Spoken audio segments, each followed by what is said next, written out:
My Father cares for me every moment of the day. My heart from faith, He who hears the sparrow fall, will hear my call. Every moment of the day.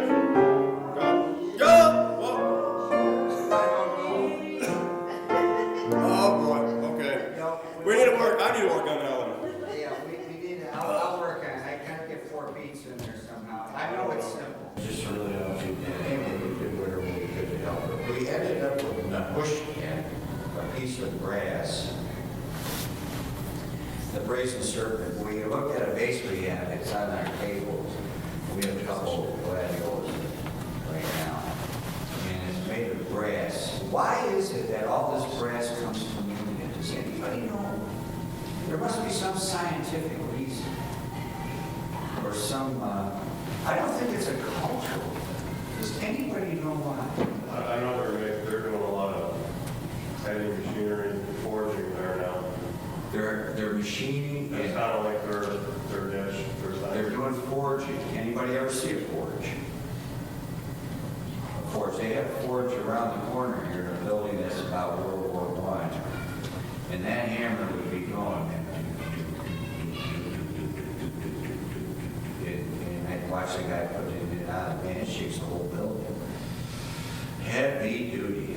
We're talking big, heavy stuff. The biggest forge, the biggest press in the world was on Miles Road at one time.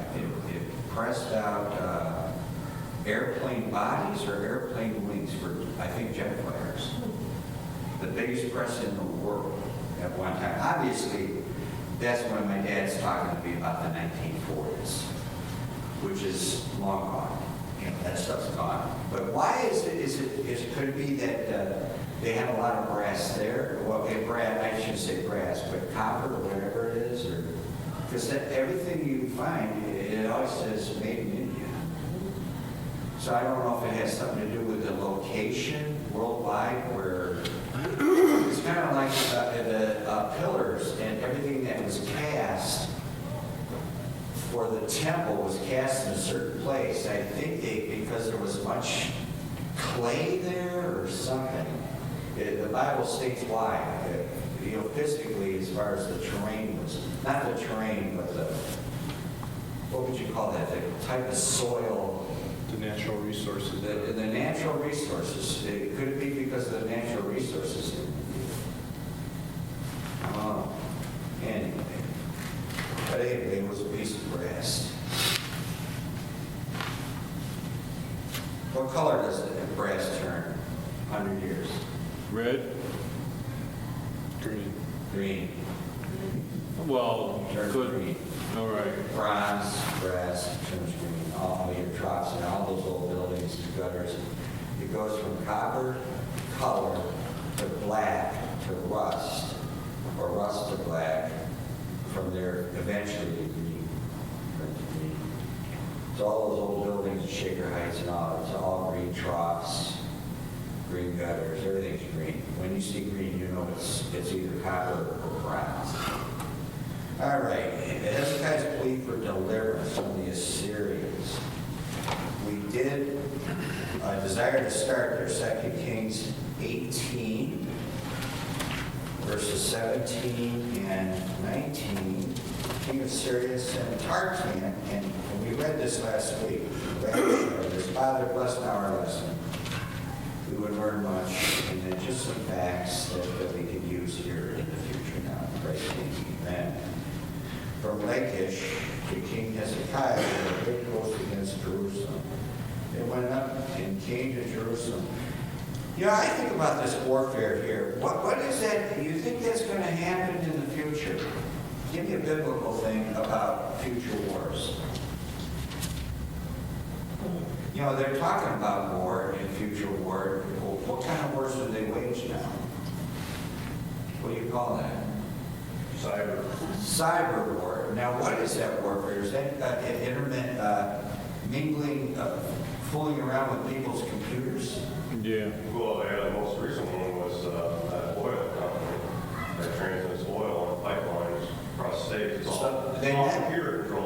So they messed with the computer controls, and so they couldn't do it. So it's cyber war. And I say they can't mess with me like that, but if that's what communications, you put out a couple of satellites and everybody's phone's going to be shut down, but I won't be able to call anybody anyway, even though I got the old phone. Because really, it's still going to be hooked up somewhere. But I might be the only one being able to keep the phone home. Yes. You have a real one? I can call you. Yeah. So it's a cyber war, and now with COVID, biological warfare. Give me a verse that just proves this, though, that there's going to be a great host. The strong delusion.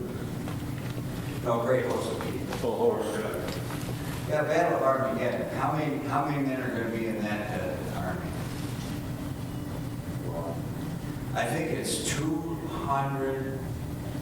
They don't list it. They don't say 200 million. But when they give the number, it's 200. I think it's 200 million. How are they going to get there? Where are they coming from? They have to dry up the Euphrates. And it's getting dry. To cross it. And it's 200 million, and they're going to surround Jerusalem. It's Battle of Armageddon. Now, is this the beginning of the second coming, or after the? I haven't checked the timeline, or after the 1,000 years, but they're still going to use men. The final battle.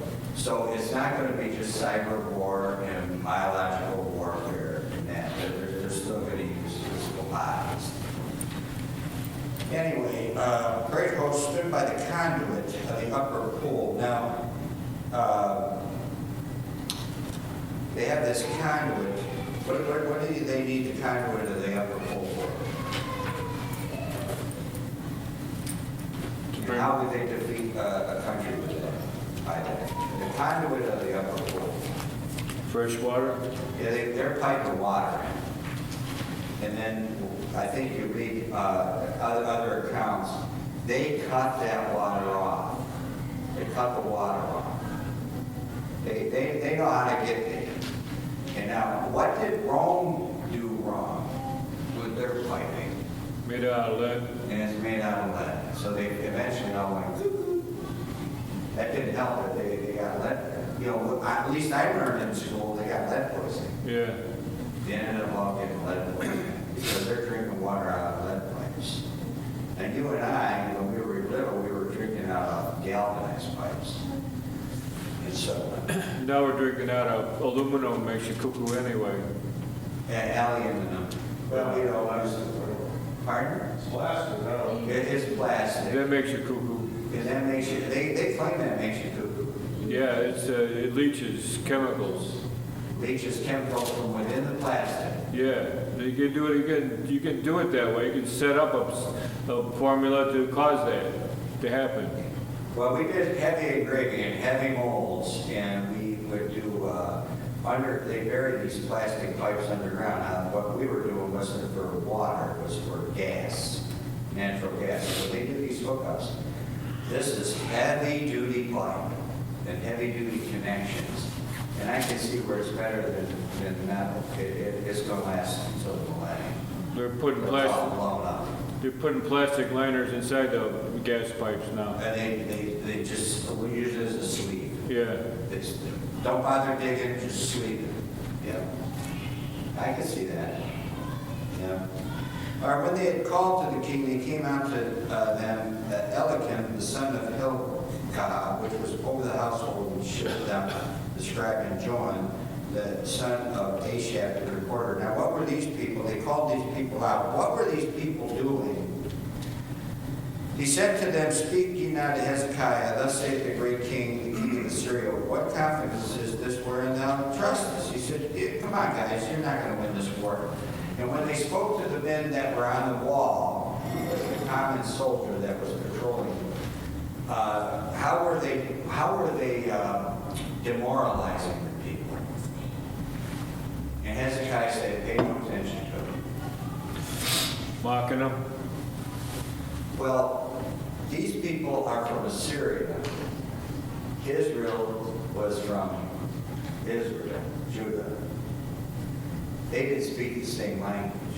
But there was a bunch of guys who did speak Hebrew. But there were people that are bilingual. Yeah. And so these guys come out and they don't speak to Hezekiah. They speak to the guys on the wall, saying in their language, they speak Syrian or whatever it is. They say in their language, you guys better tell that king to quit. You're toast. You're all gonna start. And basically, he doesn't say you're gonna starve. They basically say you won't be able to get it. They say it kind of in soft French of what they're going to eat and what they're going to drink. And it's recorded. They say that stuff. And you know, that would make people nervous. I would make me nervous.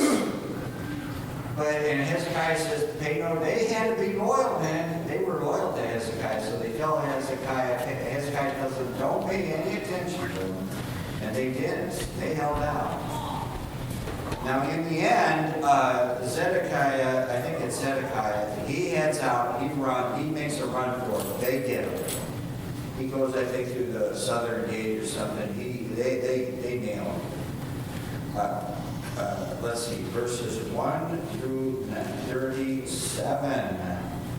Yeah. Yes.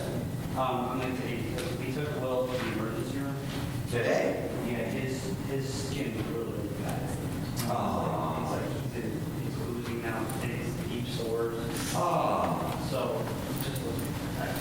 We'll pray for him. Right now, for our little Wilhelm, we would just alleviate the pain and the suffering, Father, that he would grow out of this. It's called, what's it called, emphysema or Impetigo? eczema, and that he would grow out of this, and that he would just show some bright young doctor a cure for it, Father, that they could bring rub cream on it now or heal him of this problem. And the weather, could give him the kind of temperature, weather, and humidity that will help him. In Christ's name, I pray. Amen. All right, verse 35. Now, we kind of recap all of what is taking place. And now for the one, they came twice. They came twice. For the one, they come back twice. For the one, the guy is, he's called back because there's a war going on in his house. So he's got at his homeland. He's called back from action. They pull out. That's really God's intervention. And he is killed on the battlefield. He's killed when he goes back home. But they come up against Israel again, up against Judah again. And so this one may be the second time. This could be the first time, it could be the second time. But God does it in verse 35 of 2 Kings 19. It came to pass that night that the angel of the Lord went out, which is Jesus Christ, and smote the camp of the Assyrians 185,000. 185,000. When they arose early in the morning, behold, they were all dead corpses.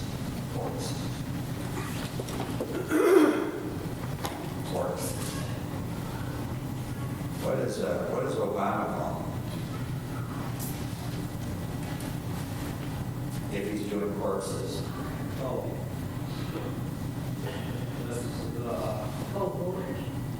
No, he messes the word up. Oh, It's Marine Marine Corps. It's the Marine Corps, but he doesn't say that. He says the Marine Corps. You know, these Democrats, and I've only found it to be true with Democrats, they don't know when D-Day is, they don't know when Pearl Harbor Day is, they get all these things mixed up. They're the president. And they go out and make a speech, and they don't even know one day from the other. It's wild. How can that be? They're the ones that skipped out of school all the time. How can that be? But they're the president.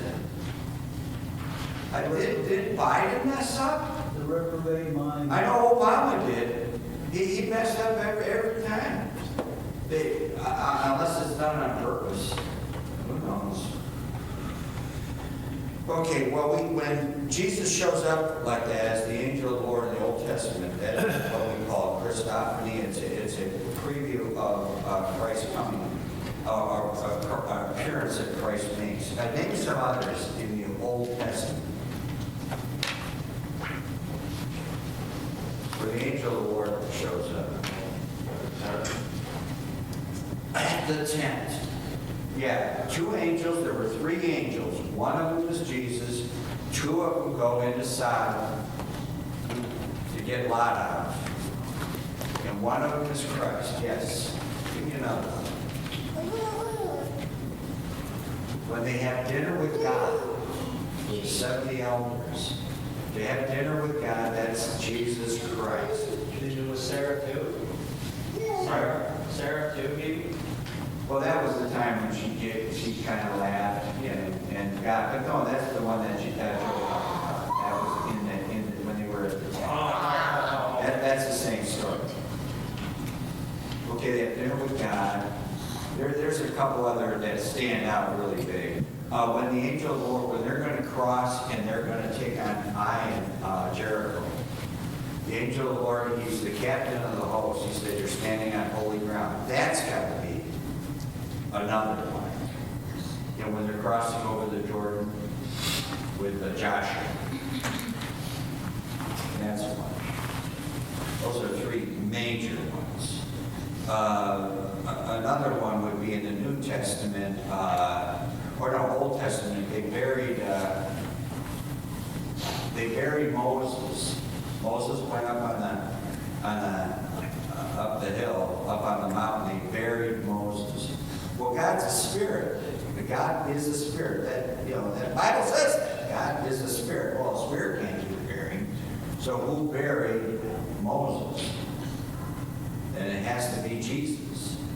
Jesus buries Moses. It says God buried Moses. God buried him, which is Jesus Christ. So he's the bodily form of God shows up and buries Moses. So you have these, whenever God shows up and you physically can see him, that's an appearance of Jesus Christ. So there's three or four good examples right there. Okay, I added this to it. 2 Kings 20, verses 1 through 11.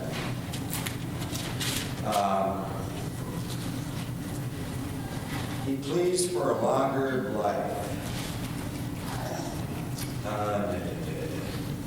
He is on his deathbed. In those days was Hezekiah sick unto death, and the prophet Isaiah the son of Amos came to him and said unto him, Thus saith the Lord, set the house in order, for thou shalt die and not live. Now remember, Hezekiah was a good king, and he's probably the best king. And he turned his face to the wall and prayed unto the Lord, I beseech thee, O Lord, remember now how I have walked before thee in truth and with a perfect heart, and have done that which is good in thy sight. And Hezekiah wept sore. Now we're not saying Hezekiah was perfect, but he was the best of all of them. It came to pass before Isaiah was gone out into the middle court that the word of the Lord came to him, saying, Turn again and tell Hezekiah, the captain of my people, thus saith the Lord, the God of David, thy father, I have heard thy prayer, I have seen thy tears, behold, I will heal thee. And on the third day thou shalt go up unto the house of the Lord. And I will add unto thy days 15 years.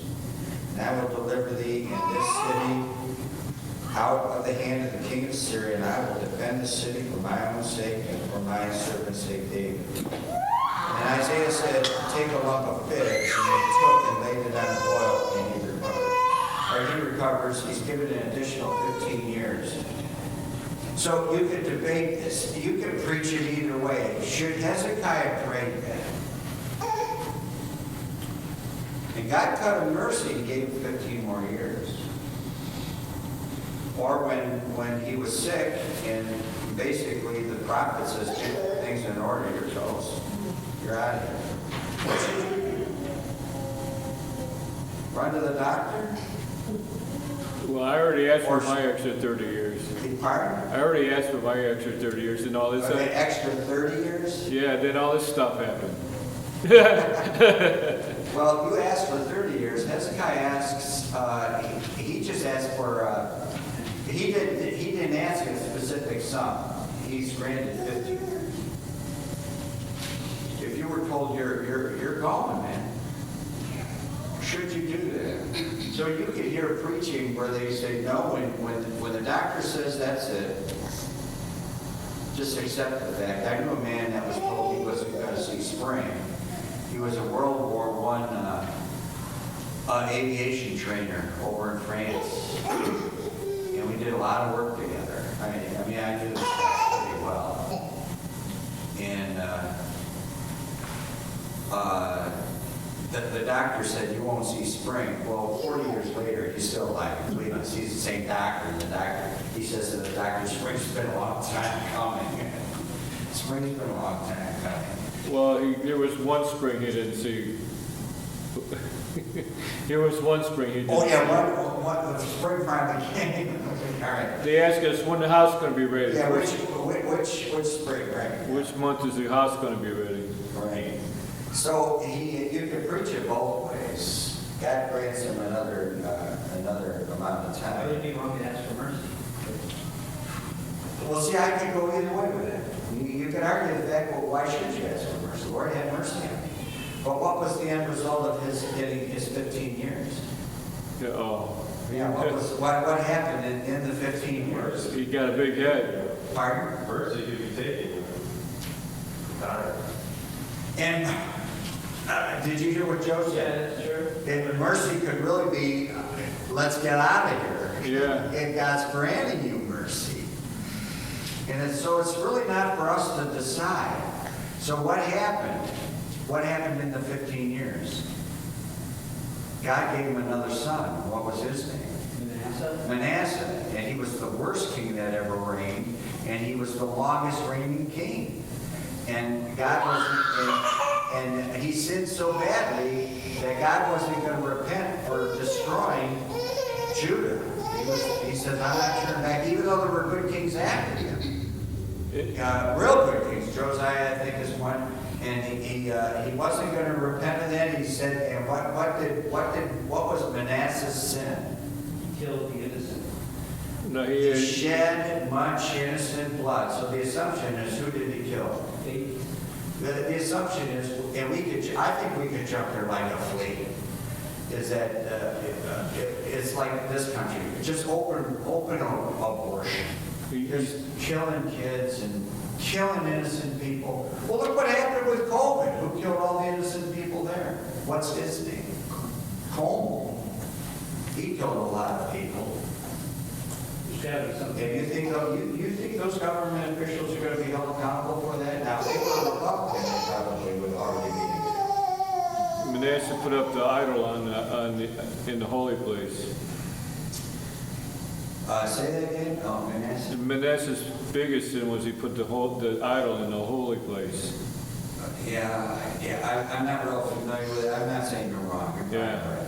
Look at 2 Kings 21:1. Manasseh was 12 years old when he began to reign, and reigned 55 years in Jerusalem.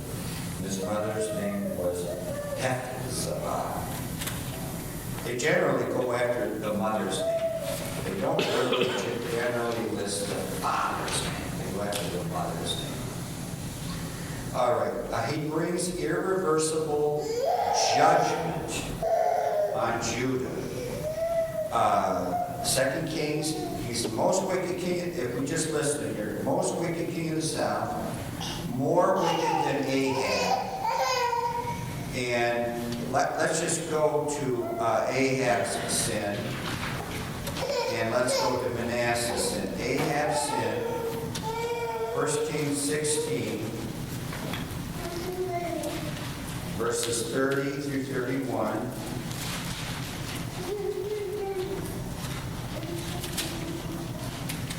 And Ahab the son of Omri did evil in the sight of the Lord above all that were before him. I mean, he was wicked. It came to pass, as if it had been a light thing for him to walk in the sins of Jeroboam, the son of Nebat, then he took the wife Jezebel, the daughter of Ethbaal, king of the Zidonians, went and served Baal, worshiped him. So he does that. He rears up an altar for Baal, the house of Baal, which he had built in Samaria. Is that, that's, you're not talking about Ahab, you're talking about Manasseh. 1 Kings 21, 1 Kings 21, 25 through 29. Plus he was a man. Jezebel ruled. And there was none like unto Ahab, which did sell himself to work wickedness in the sight of the Lord, and Jezebel's wife stirred up. She was a meddler, stirred it up. And he did very abominably in following idols, according to all things as did the Amorites. Now, if you go to 2 Kings 21, Manasseh brings in reverse the Amorite thing. That's 1 Kings 21. It's also a 2 Kings 21 with Manasseh.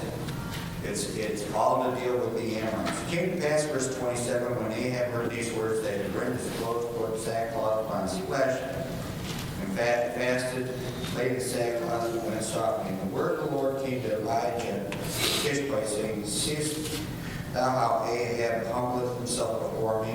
Because he humbleth himself before me, I will not bring the evil in his days, but in his son's days will I bring the evil upon his house. All right, so he was evil, but he did repent, and he humbled himself. So God granted him grace, and so that the evil would come in his son's day. Manasseh's sin, Jeremiah 15. In the days of Jeremiah the prophet. By the way, how many converts did Jeremiah have as a preacher? He preached a long time. A long time. Isaiah preached a long time. Jeremiah preached a long time. And day in, day out. And how many converts did Jeremiah have, Sonny? 0. He had no converts. No one was listening. Jeremiah 15, verse 4, I will cause them to be removed in all the kingdoms of the earth because of Manasseh, the son of Hezekiah, king of Judah, for that which he did in Jerusalem. That's all that's listed there. So 2 Kings, and I have next to that, go to back to 2 Kings 21. 2 Kings 21, verses 1 through 16. This is what he did.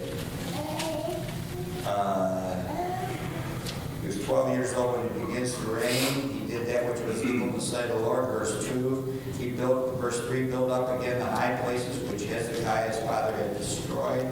He built altars in the house of the Lord. He built altars for all the hosts of heaven in the 2 courts in the house of the Lord. They built these altars. Now, you know, there's complaints about some of this stuff. Brother here made mention, what's on top of the Capitol building? Artemis, Artemis, The god- what is that? the goddess of the 4 pagan gods. Okay, you have these pagan things. Columbia, same spirit. You have these pagan things mixed in here in America, in these buildings, and et cetera. In architect, you can see certain things in the cathedrals in Europe, in the doorways, in these big, let's say, take Notre Dame, in the doorways of these things carved in there, they had these pagan things, they had gargoyles carved in there. Now that stuff is supposed to, now we were taught in college, because I took classes in this, not because I wanted to, but I had to take an elective. So I had to take an elective where I think I can get what kind of a grade. An easy A to bring my Q up, because differential equations is difficult. Diffie Q is difficult. I want to bring my Q up. So anyway, these gargoyles and all are to keep evil spirits out, and then when you go in there, it is, you're supposedly walking into, we'll just say a woman, if you want to know what that's supposed to represent. When that doorway, when you walk in, that represents that, and these things are to keep every evil thing out, so only purity goes in. Does that all make sense? And on the sides, we would make on the side, what's on the side of these cathedrals? On the outside front of the cathedral, what's that called? Comes out like this. Arch. Well, it's an arch, and sometimes they're not arches. Flying bucket? Okay, well, if it's an arch, you got it. It's a flying buttress. My one friend, he would just get a thrill out. It's a flying buttress. They buttress the wall, because if they don't buttress the wall, what's going to happen to the cathedral? It's going to collapse, especially if you're driving tanks by it. The whole thing's going to crumble and go down. So they put a buttress on it to keep the building up. Those architects know what they're doing. And so a flying buttress is that you don't make it look boring, you make it look more interesting. So you make arches out of it. Anyway, he built altar to the host of heaven. This stuff is mixed in our culture. It's everywhere. What culture would that be? Rome, Greeks, all that stuff. And by the way, where do you find the Greek, I would say, not theology, Greek mythology in the Bible? Greek mythology in the Bible. Giants. The giants, Genesis 6. It gives a certain amount of truth to it as it's passed down as legends. Name off some of the legends. Oh, I hated reading in English. I read it and had to read it in high school. I probably got Mr. Cliff. I had to get the Cliff Notes. What Greek books do you have to read in high school? The Iliad and the Odyssey. Who are the heroes? Name some of these people. Hercules. Zeus. I can't think of others. Popeye. Popeye. Hercules and Zeus. There's a whole slew of them. Well, I saw them all in the cartoons. I didn't study them at school. So you watch the cartoons to see some of the stuff. So it's Hercules, it's Zeus, it's Zeus, which is the one that lives in the sea? Neptune? Yeah. You have these, Poseidon, the Poseidon Adventure, Cyclops. There's probably, they existed.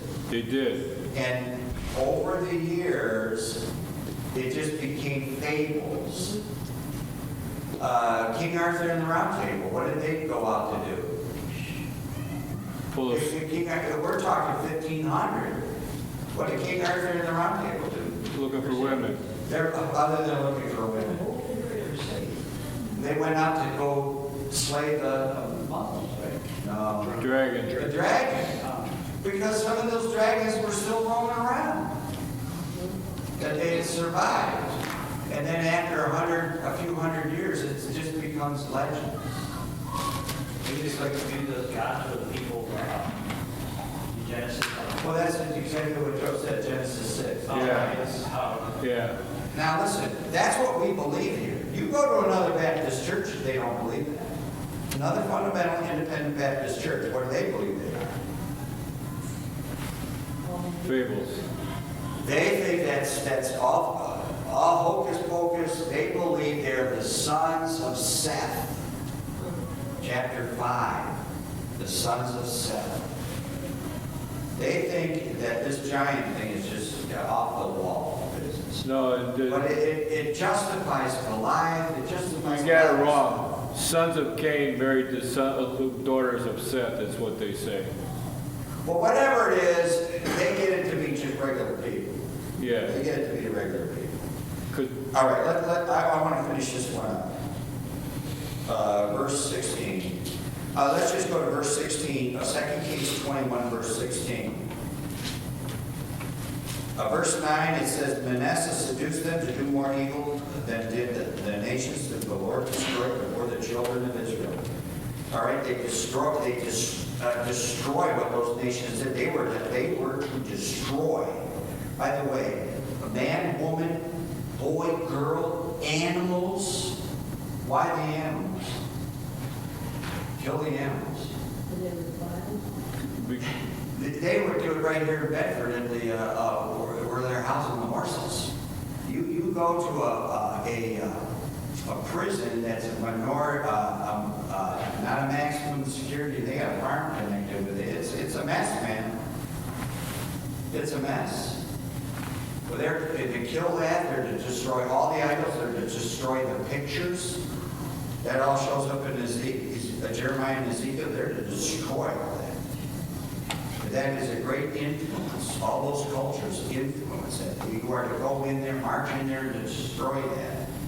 And so, if you want to adopt some Indian things, you've got. We have people. They still well, they're artistic. Well, what is that? With the feathers on it. It's their dream catcher. I mean, it's just demonic. All that stuff is demonic. It's all devils. They're devil worshippers. Off topic, but did you ever read 16? Second. Yeah, well, that's where we're going at. Moreover, in verse 16, somebody wants to get there. Manasseh shed innocent blood very much, till he had filled Jerusalem from one end to another, beside his sin wherewith he made Judah to sin in doing that which was evil in the sight of the Lord. Now, by the way, when did he come to reign? 12 years old. 12. What 12-year-old knows what those sins are? What 12-year-old? He doesn't have a phone. He's not on YouTube. Maybe some of that other stuff. What's the stuff? Facebook. He's not on any of that. All that stuff he didn't invent it. He's got to be influenced by people around him teaching him that stuff. By example, and stuff going on. Folks, we had one of our missionaries. One of our missionaries that we had, he was from a little church. Folks, this is what goes on in church. He ran away. He left his wife. They were going to Ireland. He ran away with his girlfriend or his boyfriend. He ran away with his boyfriend. That stuff is learned behavior. If he was from a little church, a tiny little church, where did he learn that from? There had to be a predator in that church. There had to be a predator in there. So we used to do youth group. It didn't last long. We shied away from all that, so that we don't get predators. And if I'm suspicious of a person being a predator, if they're gone and you come, well, what happened to so-and-so? They were so kind. I mean, bye-bye, man. We don't need that. We don't need anybody preying on you, on your wife, or on your children. In the Catholic Church, who are the predators? I mean, they're running a whole ring of that. It has, they tried to settle out because they was going to bankrupt the church. They were going to, by the way, what's the richest organization in the world? The Catholic Church. They own more property than they're the richest organization in the world. Those priests prey on people. It's the easiest way for those people to worm their way in and prey on innocent children. The Mormons aren't too far behind. And the Mormons are not far behind. Boy, you get on that Dateline, you find out what goes on in those, and it's a closed community, and they have their little fence. What's the place on the Caribbean? If you're on a cruise ship and you stop at Guyana, Jim Jones, there's another one. There's all the, and they're preachers. They prey on people, they convince, usually a lot of liberal, rich people, and they all go wacko. Wasn't he a congressman? Pardon? Jim Jones, wasn't he a congressman? No, they killed a congressman. Okay. They shot him. He was trying to get back on a plane, get out of there. They shot and killed him. I don't know if it was a government. I think it was a state instructions from California. You went down there to see what's going on. What was going on? They nailed it. They murdered him. When you're in a compound and they got towers in there with machine gun nests in it, what is that? That's not. That's like Auschwitz. Anyway, these are wicked people. Wicked people. We'll start here, finish this up next week. But Manasseh was a wicked guy. And he had, at 12 years old, he had to be taught all this stuff. Father bless now the chief. Praise him.